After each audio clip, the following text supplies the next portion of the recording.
तर आपण जिल्हास्तरीय वैनगंगा दिवाळी फराळ महोत्सव खाद्य विक्री प्रदर्शन त्रिमूर्ती चौकाच्या समोर म्हणजे जी महसूलची कॅन्टीन त्याच्या मागे आहे.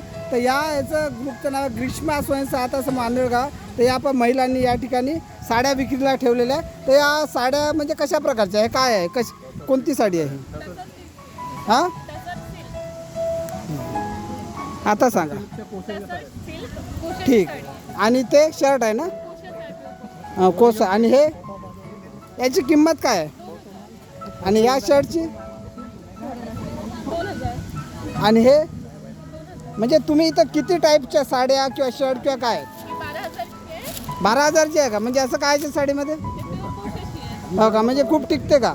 दिसायला चांगली पण असते ना, घालायला पण चांगली असते.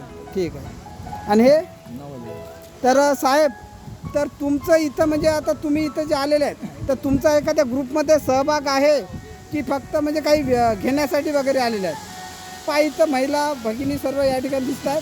वेगवेगळे स्टॉल लागले आहेत काल पण इथं. आता मी तुमच्यासमोर. तर साहेब तुम्ही काय सांगाल या स्टॉलबद्दल? हे सर सांग.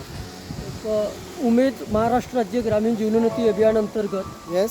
जे ग्रीष्मा स्वयंसहायता समूह आहे, हे आंधळगावचा स्वयंसहायता समूह आहे. यामध्ये ही कसारची साडी आहे. येस. तिथं कोस्यापासून ही साडी बनवली जाते. जे ग्रीष्मा स्वयंसहायता समूह आहे तिथं 15 लूम्स आहेत. त्या 15 लूम्सवर ह्या पद्धतीच्या साड्या बनतात. याला मॅन्युफॅक्चरिंग खर्च जो असतो बनवण्याकरिता साधारणतः 9,500 रुपयेपर्यंत येतो. आणि ही साडी हे 12 ते 13 हजारापर्यंत